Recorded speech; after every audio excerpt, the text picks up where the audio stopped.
Hi everyone.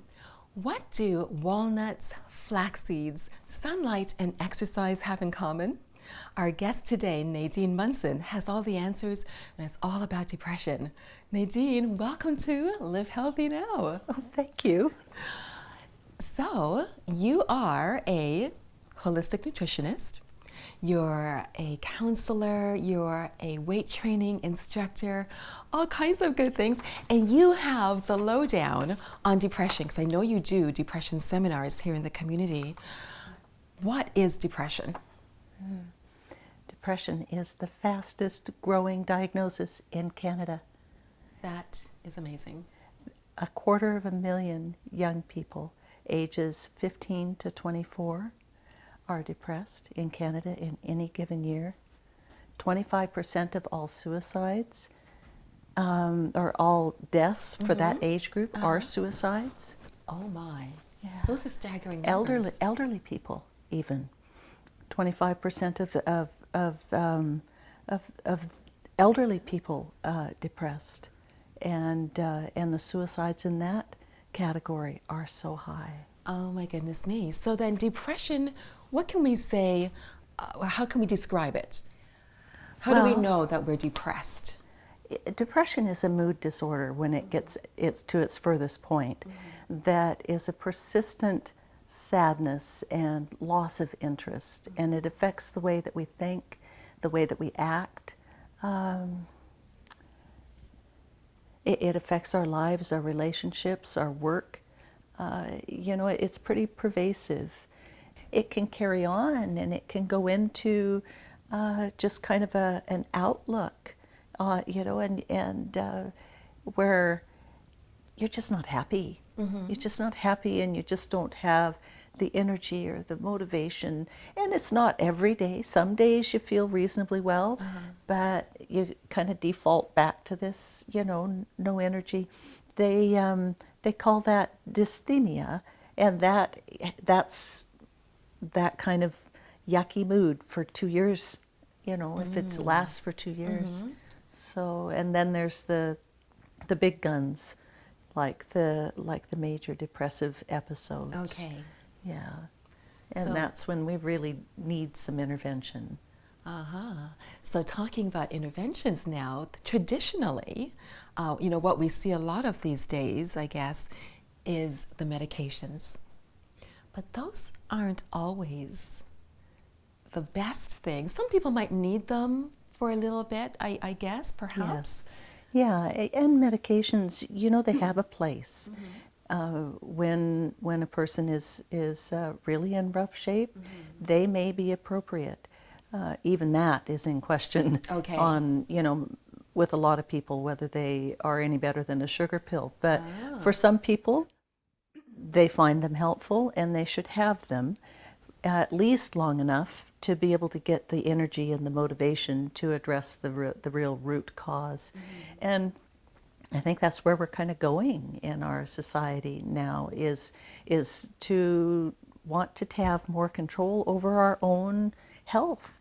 And it can be done so easily. I run every spring, every early spring, this time of year, a depression recovery seminar. Yes. In there, we look at many different lifestyle factors that will influence your mental state. Nutrition is one. Yes. And there are things, genetics and developmental things we have no control over. We can take control of what we eat. We can take control of whether we get out in the sunshine and take nice long walks. We can take control of what kind of music we listen to. Right. Did you know that whether you like it or not, Baroque music is wonderful for your mind? Baroque music? Yeah. I'm glad I do like that kind of music. Okay. Let's talk about the nutrition aspect of it, because that's something that we do have control over, as you've said. What are some of the ways that we can eat? What are some of the things that we can eat that will alleviate depression? We have a plate of cookies here beside us. But it's not just any cookies. We're not saying go and grab a bag of cookies. No, they're not just any cookies. Uh-huh. They're wonderful. They have walnuts. Yes. And you've heard it said about foods that have the shape of the organ that they benefit. That's Well, right. do those walnuts look like a brain or brain. what? Exactly. That's right. Yeah. And I have made a little change. I've had some fun. Instead of putting flour in them, I put almond meal in them. Next time I'm going to play with the sweetener and see if something other than the sweetener that was in there will work.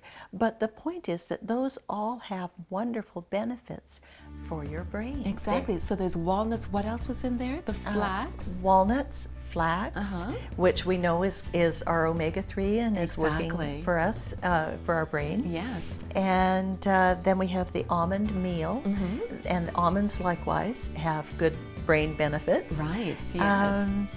What else is in there? Carob chips. For that little decadent addition. Yeah, exactly. So it's kind of like chocolate chip cookies, but these are carob chip, walnut, flax, almond cookies. They're guiltless cookies. Fabulous. Yeah. I have to say, I made these the other night for my clan. I made them on Saturday night, and by Sunday morning, I'm ashamed to say they were gone. Gone. They don't last, I know. Don't. They're so good, and they're so easy to make. They are. And the recipe, it's so nutritious. Yeah, Excellent. it's true. And so nuts, that's a beautiful thing. The other thing that would be wonderful for your mind, for your brain, are just greens. Greens. I'm sorry. I greens. love greens. Fruits, Yes. vegetables, fruits, all the flavonoids in those. You have your vitamin C, you have your magnesium, and boy, you know, those things are just beautiful for your mind. So you've given us some examples of things we should eat. How about some foods we should avoid to avoid depression? Avoid sugar. Yes, and polyunsaturated fats. These things go into the sugar fluctuates your blood sugar, and well, what happens when your car has something happening in the fuel injection system and you get fluctuations? It doesn't run well. Right. And your brain doesn't either. There With you those go. real highs and then the following real lows, and Right. you know, That's a great analogy. The car. Yeah, absolutely. Caffeine. Okay. Caffeine, believe it or not, it gives us a boost in the morning, and we feel like we're just doing great. But the truth is, it actually contributes to depression. That is amazing to hear, because a lot of people really rely on their coffee. It's true. It's Okay, true. So word to the wise. Yeah. Okay. Yeah. And then the fats will oxidize. The wrong kind of fats will oxidize in your brain, and it will make a lot of free radical activity. And we know free radicals are going to damage the cells. Right. And I don't know about you, but I don't want my brain cells damaged. I need all my cells. I know. Well, that is excellent. So thank you so much for being here tonight to talk with us with respect to depression. You have a depression recovery program coming up? I do, yes. Yeah, I do in the spring. Right. And what is the number people can contact you at? 778-484-4698. Excellent. Thank you. Let's have some cookies. Yeah. Please. These are so good.